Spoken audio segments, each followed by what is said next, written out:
வணக்கம் மக்களே, வணக்கம். மீண்டும் அனைவரை சந்திப்பதில் மிக்க மகிழ்ச்சி. டாக்டரும் கௌரவ பாராளுமன்ற உறுப்பினருமாகிய ராமநாதன் அர்ச்சுனா அவர்களினுடைய மாகாண சபைக்கான தேர்தல் கொள்கைகள் அல்லது தேர்தல் கொள்கை சுகாதாரத்துக்கான தேர்தல் கொள்கைகள் வெளியிட்டிருக்கிறாரு. நீண்ட வீடியோ நீங்கள் வேணும்னு அவருடைய சமூக வலைத்தளத்தை போய் பார்க்கலாம். ஒரு தலைவர் அல்லது ஒரு தலைவன் எப்படி மக்கள் மீது அக்கறை கொண்டுள்ளான் அப்படின்றதுக்கு இந்த டாக்டரனுடைய இந்த சமூக ஊடகத்தில் பகிரப்பட்டிருக்கின்ற இந்த சுகாதாரத்துறை வடமாகாண சுகாதாரத்துறை சம்பந்தமான அந்த அவருடைய மாகாண சபை தேர்தலுக்கான கொள்கைகள் உண்மையில் நீங்கள் போய் பார்த்தீங்கன்னு சொன்னால் விளங்கும் என்ன மாதிரி ஒரு தலைவர், அதாவது மக்கள் மீது அன்பும் பாசமும் பற்றுறுதியும் கொண்ட ஒருவர் எப்படி சிந்திக்கிறார் அப்படின்றதுக்கு இப்படிப்பட்ட சம்பவங்கள் தான் பதிவாகுது. இதனால தான் நிறைய பேர் டாக்டர் ராமநாதன் அர்ச்சுனாவை நேசிக்கிறாங்க. வீடியோக்களை போகலாம். நான் உங்கள் தோழன் ரதன். கௌரவ பாராளுமன்ற உறுப்பினர் டாக்டர் ராமநாதன் அர்ச்சுனா அவர்களுடைய ஆதரவாளர்கள் மட்டும் இதில் பாருங்கள். மற்றவங்க வீடியோ ஸ்கிப் பண்ணிட்டு போயிடுங்க. வடபா மாகாணத்திலேயுடைய மாகாண சபை தேர்தல் நடக்காதா அப்படின்றத தாண்டி டாக்டர் ராமநாதன் அர்ச்சுனா அவர்கள் கிட்டத்தட்ட இந்த சுகாதார சேவை வடபகுதிக்கான மாகாண சபை கிடைத்தால் சுகாதார சேவையை எப்படி அபிவிருத்தி செய்வது சம்பந்தமாக ஒரு வைத்தியருக்கு என்னென்ன சலுகைகள் வழங்கப்படும், மக்களுக்கான சலுகைகள் என்னென்ன வழங்கப்படும், ஒரு மக்களுக்கு வைத்தியசாலை அல்லது சுகாதார சேவை ரீதியாக என்னென்ன சலுகைகள் வழங்கப்படும் அப்படின்ற ஒரு தெளிவான விளக்கத்தை டாக்டர் கொடுத்துருக்கிறாரு. இதில் நோயாளர்களும் பாதிக்கப்பட மாட்டார்கள், அதே நேரத்தில் வைத்தியர்களும் பாதிக்கப்பட மாட்டார்கள். எல்லாருக்கும் சரிசமனாக நல்ல ஒரு வரப்பிரசாதமான வாழ்க்கை அமையும் அப்படின்றதுக்கு டாக்டர் அவர்களுடைய இந்த கொள்கை, சுகாதார சேவை சம்பந்தமான கொள்கை உண்மையில் பிடித்திருக்கிறது. அது மட்டும் இல்லாமல் அங்கே இடம்பெறுகின்ற ஊழல்கள் எல்லாவற்றையும் கண்காணிப்பதற்கு அதுக்கு பொறுப்பான சுகாதார சேவைகளில் பொறுப்பாக இருக்கின்ற ஒரு நல்ல வைத்தியத்தை நான் அதில் பணிக்கமர்த்துவேன் அப்படின்னு சொல்லி டாக்டர் சொல்லியிருக்கிறாங்க. கேட்கின்ற பொழுது இந்த விஷயங்கள் நடக்காதா அப்படின்ற ஒரு ஏக்கம் மண்ணையும் மக்களையும் நேசிக்கின்ற ஒவ்வொரு தமிழனுக்கும் கட்டாயம் இருக்கும். ஒரு தலைவர் அல்லது தலைவராக தகுதி இருக்கின்ற ஒரு பாராளுமன்ற உறுப்பினர் தான் மாகாண சபையினுடைய முதலமைச்சராக வந்தால் இப்படியான அபிவிருத்திகளை எப்படி கொண்டு வருவேன் அப்படின்னு சொல்கிறது உண்மையில் வரவேற்கத்தக்க ஒரு விஷயம். அது மட்டும் இல்லாமல் எந்த நேரமும் மக்களினுடைய பிரச்சனைகளை மட்டுமே மனசில் நிறுத்தி கொண்டு இறுதி வரை அதுக்காக போராடி கொண்டிருக்கின்ற ஒருவரால் மட்டும்தான் இப்படியான தீர்மானங்களை அல்லது இப்படியான கொள்கைகளை கொண்டு வருவதற்கு யோசிக்க முடியும். அந்த அளவுக்கு டாக்டர் மக்களுக்கான சுகாதார சேவை, வைத்தியர்களுக்கான சம்பளங்கள் இருந்து அவங்களுடைய தேவைகள், அது மட்டும் இல்லாமல் வைத்தியர்களுடைய கஷ்டங்கள், மக்களுடைய கஷ்டங்கள் எல்லாவற்றையும் அணுவாக அதை சுட்டி காட்டியிருக்கிறார். உண்மையில் மிக மிக வேதனை இல்லாமல் ஒரு மக்களுக்கும் வேதனையாக இருக்காது. வைத்தியத்துறையில வேதனையோ அவருக்கு துன்பமோ இல்லாமல் ஒரு நல்ல ஒரு விஷயத்தை டாக்டர் சொல்லியிருக்கின்ற பொழுது இதில் ஒரு சிலர் குரங்குத்தனமான கருத்துக்களை சொல்லலாம். ஆனால் இதுதான் நிஜமான உண்மை.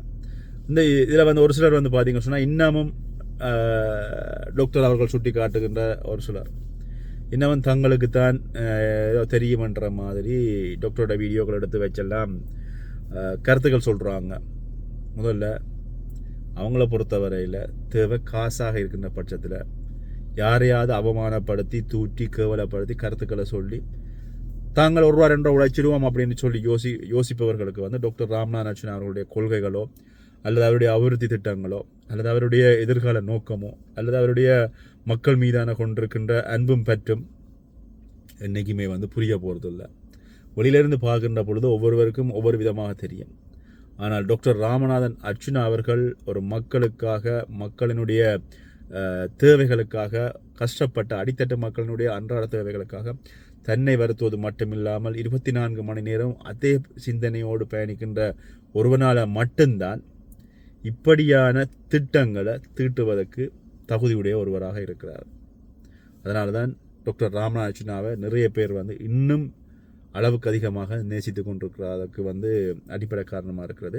டாக்டர் ராமநாதனாவை இந்த கீழ்த்தட்டு மக்களை தவிர்த்து ஒரு பணக்காரரோ அல்லது வந்து வியாபாரிகளோ அல்லது வந்து அரசாங்க உத்தியோகத்தர்களோ அல்லது ஊழல்வாதிகளுக்கு துணை போபவர்களோ ஊழல்வாதிகளுக்கு துணை போகின்ற அரசியல்வாதிகளோ ஊழல்வாதிகளுக்கு துணை போகின்ற அரசியல்வாதிகளினுடைய தொண்டர்களோ வந்து டாக்டர் ராமநாதனாவை வந்து எதிர்ப்பார்கள். ஆனால் அடித்தட்டு மக்கள், அன்றாடம் கூலிஸ் வேலை செய்கிறவன், அன்றாடம் தன்னுடைய ஒவ்வொரு நாள் வாழ்க்கையை வந்து ஓடி ஓடி உழைச்சி கஷ்டப்பட்டு முன்னேறணும் அப்படின்னு சொல்லி யோசிக்கிறவனுக்கு வந்து டாக்டர் ராமநாதனாவினுடைய இந்த கொள்கைகள் நிச்சயமாக பிடிக்குமென்றதில் மாற்று கருத்து இல்லை. ஆனால் இந்த டாக்டர் ராமநாதன் அவர்கள் இந்த கொள்கைகளை நடைமுறைப்படுத்துவதற்கு மக்களாகிய எல்லாருமே நீங்கள் வாக்களித்து மாகாண சபையில் அவரை வந்து பிரதிநிதித்துவப்படுத்தி அவர் வந்தால் மட்டும்தான் இது சாத்தியக்கூறாகவே ஒழிய இல்லை என்கின்ற பட்சத்தில் இது வந்து சாத்தியக்கூறு இல்லாத ஒரு விஷயம். டாக்டர் ராமநாதன் அவர்களுடைய இந்த எதிர்கால திட்டம் பலிக்கணும் அல்லது மக்களுக்கு வந்து அந்த அதனுடைய ருசி அவங்க வந்து அனுபவிக்கணும் அப்படின்னு சொல்லி சொன்னால் அவர் வந்து முதலமைச்சராக வரணும் அப்படின்றதில் யாருக்காவது உடன்பாடு இல்லையண்டா தெரியல. என்னை பொறுத்தவரையில் நாம் வந்து அதுக்கு 100% டாக்டர் ராமநாதன் ஒரு முதலமைச்சராக வந்தால் மட்டுமே இது சாத்தியக்கூறு அப்படின்றது உங்கள் எல்லாருக்குமே புரிஞ்ச விஷயம்.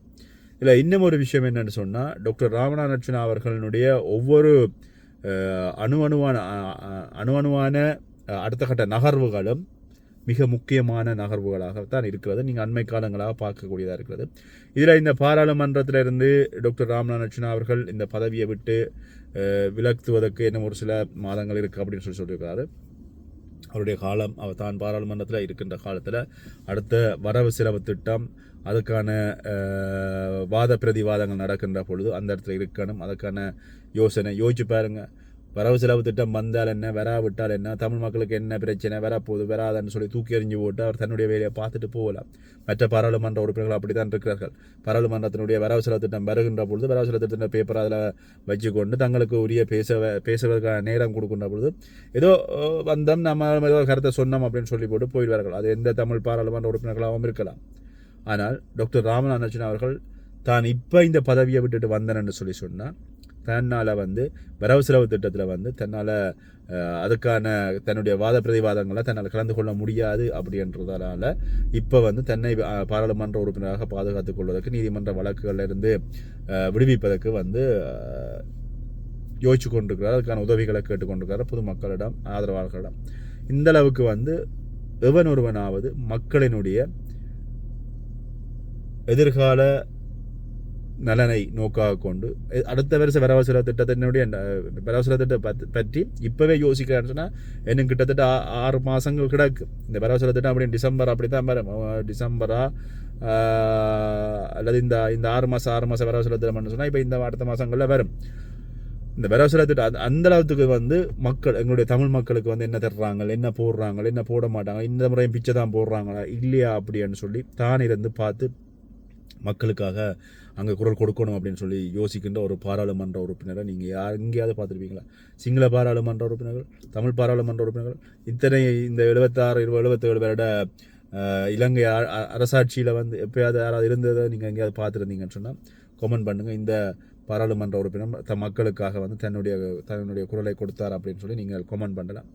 அந்தளவுக்கு டாக்டர் ராமநாதன் அவர்கள் மக்களுக்காக, மக்களுடைய நலனுக்காக, எதிர்காலத்தில் நல்லது நடக்கணும், எதிர்கால சந்ததிக்கு நல்லது நடக்கணும் அப்படின்னு சொல்லி தன்னுடைய மைண்டு, அதாவது வந்து தன்னுடைய மனசு பூராவும் மக்களுக்காகவே சிந்திக்கின்ற ஒரு தலைவனை நீங்கள் இழந்தீங்க அப்படின்னு சொன்னால் அதனுடைய வலியும் வேதனையும் உங்களுக்கு மட்டும்தான். அதனால் டாக்டர் ராமநாதனாவுக்கோ எங்களுக்கோ யாருக்குமோ எதுவுமே எந்த வலியும் இல்லை, எந்த வேதனையும் இல்லை. நாங்கள் இதில் வந்து வீடியோ போடுறது மட்டும்தான். டாக்டர் அவர் அங்கே வந்து களமாடி கொண்டிருக்கார்.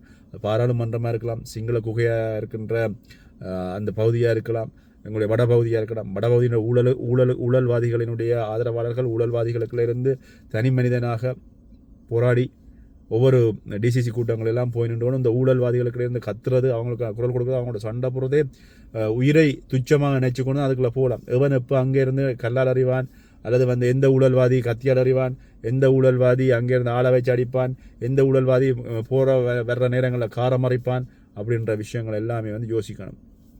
இந்தளவுக்கு டாக்டர் ராமநாதன் அர்ச்சனா அவர்கள் அங்கே நின்று கொண்டு அந்த இடத்துல இருந்து கொண்டு இந்த ஊழல்களுக்கு எதிராக குரல் கொடுக்கின்ற ஒரு பாராளுமன்ற உறுப்பினர், மக்களுக்கு நல்லது நடக்கணும்னு நினைக்கிற ஒரு பாராளுமன்ற உறுப்பினர்களை நீங்கள் இழப்பீங்களா இருந்தால் அதனுடைய இழப்பு அது வந்து அடித்தட்டு மக்களுக்கு வலிக்கும், வேதனையாக இருக்கும். அது மட்டும் இல்லாமல் இன்னொரு டாக்டர் ராமநாதன் அர்ச்சனா வருவாரா அப்படின்றது கேள்விக்குறியான விஷயம். ஆக மக்களுக்காக சிந்திக்கின்ற தலைவனை என்னைக்குமே வந்து மக்களாகிய நீங்களாம் உங்களோட கையுக்குள்ள வச்சிருக்கணுமே ஒழிய, மக்கள் நீங்கள் ஒரு முடிவெடுத்து இல்லை நாங்கள் ஊழல்வாதிகளுக்கு தான் வாக்களிப்போம், ஊழல்வாதிகள் எங்களுக்கு இருந்தால் போதும் அப்படின்னு சொன்னால் உங்களுடைய அடுத்த சந்ததி நடு ரோட்டில் நிற்கும்ன்றதுக்கு மாற்று கருத்து இல்லை. வீடியோ பற்றிய கருத்துக்களை பகிர்ந்து கொள்ளுங்கள். நன்றி.